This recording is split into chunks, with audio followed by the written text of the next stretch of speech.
Opposition के बाद इत्तेहादी भी कशमकश का शिकार। हुकूमत को पार्लियामेंट के मुश्तरका इजलास से कबल मुश्किल सूरत हाल। इत्तेहादियों ने भी इलेक्ट्रॉनिक वोटिंग मशीन पर वोटिंग देने पर तहफ़्फ़ुज़ात का इजहार कर दिया। इत्तेहादी जमातों के इजलास की अंदरूनी कहानी GTV न्यूज़ मंजर-ए-आम पर ले आया। क़ाफ लीग की जानिब से तारिक बशीर चीमा ने तहफ़्फ़ुज़ात पेश कर दिए। MQM और GDA को भी उजलत में कानून साजी पर तहफ़्फ़ुज़ात। वज़ीर आज़म को तमाम तहफ़्फ़ुज़ात से मुतालिक आगाह करेंगे। PTI अरकान ने इत्तेहादियों को यकीन दहानी करा दी।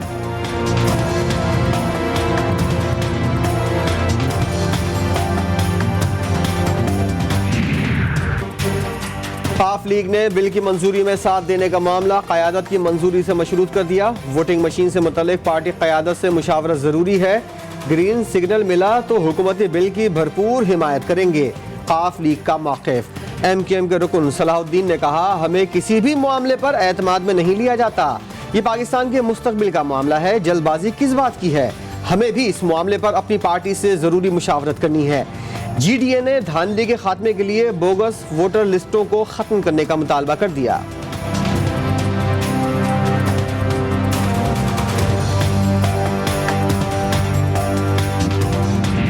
तहरीक के हक में 117 वोट हैं और इसकी मुखालफत में 104।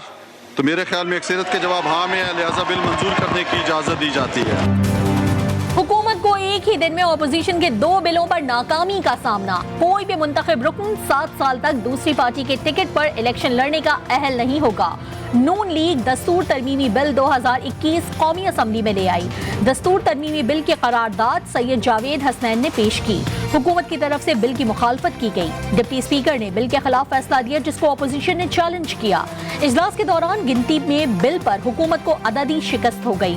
बिल के हक में 117, मुखालफत में 104 वोट आए। बिल मुतालिका कमेटी को भिजवा दिया गया।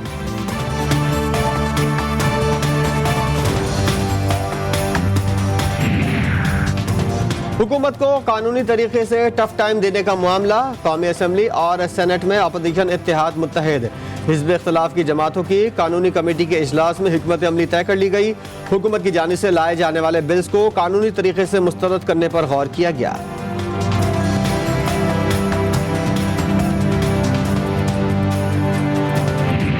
नेशनल असेंबली में, सेनेट में ऑपोजिशन के तमाम जमातें शहबाज शरीफ साहब लीडर ऑफ द ऑपोजिशन की क़यादत में मुत्तहिद हैं।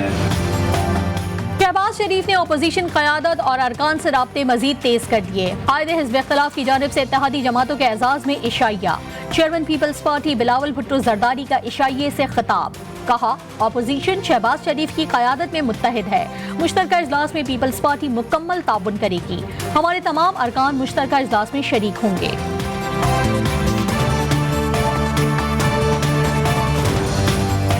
ये गलत ऑर्डिनेंसेस को बुलडोज करना चाहते हैं, हम अनडेमोक्रेटिक एक्ट के खिलाफ, और जितने भी democratic forces in the country they will oppose it. हुकूमती अज़ाइम के खिलाफ पूरी अपोजिशन मुत्तहिद है। पार्लियामेंट को बुलडोज करने की कोशिशों को नाकाम बनाएंगे। साबिक वज़ीर आज़म यूसुफ रज़ा गिलानी कहते हैं, क्या पार्लियामेंट के बाहर भी अपोजिशन जमातें इकट्ठी होंगी? सहाफ़ी का सवाल। फिलहाल हम पार्लियामेंट के अंदर रहकर अपना किरदार अदा करेंगे, गिलानी का जवाब। PDM अब अमलन खत्म हो गई। आपको समझ आ गई? सारी कौम ने देख लिया कि PDM पीपल्स पार्टी थी। पीपल्स पार्टी जब तक PDM में थी उसमें जान थी। आपने हमें हमारी इंसल्ट करके हमें PDM से अलग किया है। एक तरफ अपोजिशन इत्तेहाद की बातें, दूसरी तरफ PDM के वजूद पर सवालात। रहनुमा पीपल्स पार्टी कमर जमान कायरा ने PDM के खत्म होने की नवीद सुना दी। कहा, PDM सिर्फ पीपल्स पार्टी की वजह से थी। मुल्क में आइन की हुक्मरानी चाहते हैं तो बैकडोर राब्ते खत्म किए जाएं।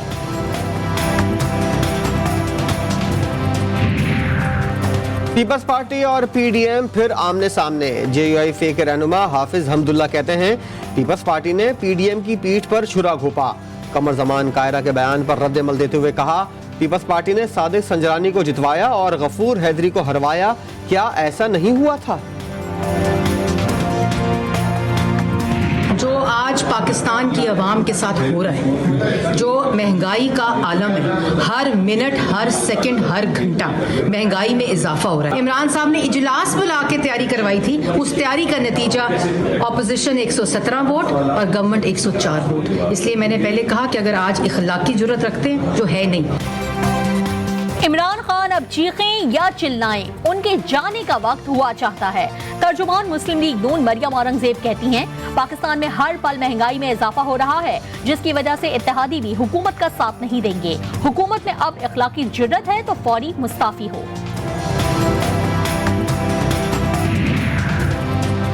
अपोजिशन वाले पहले भी एहतजाज के सिलसिले में सड़कों पर आए थे, अब भी शौक पूरा कर लें। वफाकी वज़ीर इत्तलात फवाद चौधरी कहते हैं, मौलाना फजलुर रहमान सर्दियों में एक्टिव होते हैं। शहबाज शरीफ को नवाज शरीफ को वतन वापस लाना चाहिए।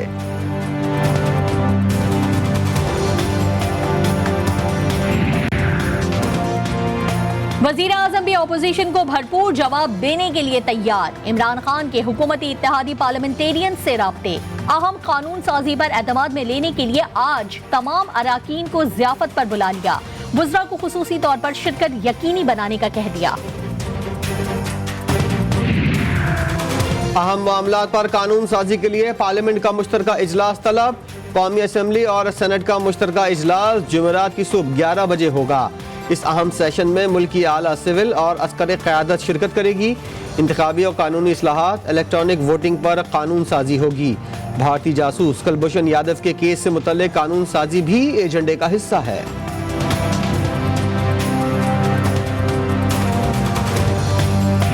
जिस माशरे की अखलाकियात चली जाती हैं, उस माशरे को कोई बचा नहीं सकता, और जिस माशरे की अखलाकियात खड़ी होती हैं तो उसको एटम बॉम्ब भी तबाह नहीं कर सकता। करप्शन एक सिम्टम्स है जब जिस मुल्क की अखलाकियात तबाह हो जाती है। ताकतवर और आम आदमी के लिए अलग अलग कानून के साथ माशरा नहीं चल सकता। वजीर आजम का खिताब, वसाइल की कमी से नहीं, करप्शन से कौमें तबाह हो जाती हैं। कहा, पाकिस्तान को महंगाई और गुर्बत से निकालने के लिए कौम का साथ चाहिए। बुरे वक्त के बाद जल्द अच्छा वक्त आएगा। गरीब पर जुल्म करने वाले को माफ नहीं किया जा सकता।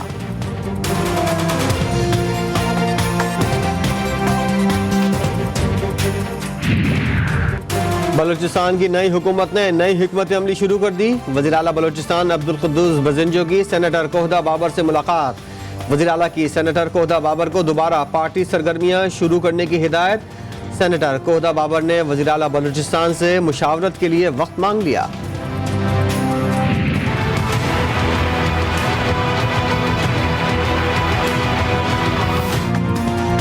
नाजिम जोखियो कत्ल का मामला वजीर आजम हाउस और पार्लियामेंट तक पहुंच गया। वजीर आजम इमरान खान से गवर्नर सिंध की मुलाकात। सिंध में नाजिम जोखियो कत्ल केस पर गुफ्तगू। नाजिम जोखियो और फहमीदा सियाल कत्ल केस में JIT बनाने की मंजूरी। वजीर आजम ने वाकयात में मुलव्विस दोनों ताकतवर MPs के खिलाफ शफाफ तहकीकात यकीनी बनाने के अहकाम दे दिए।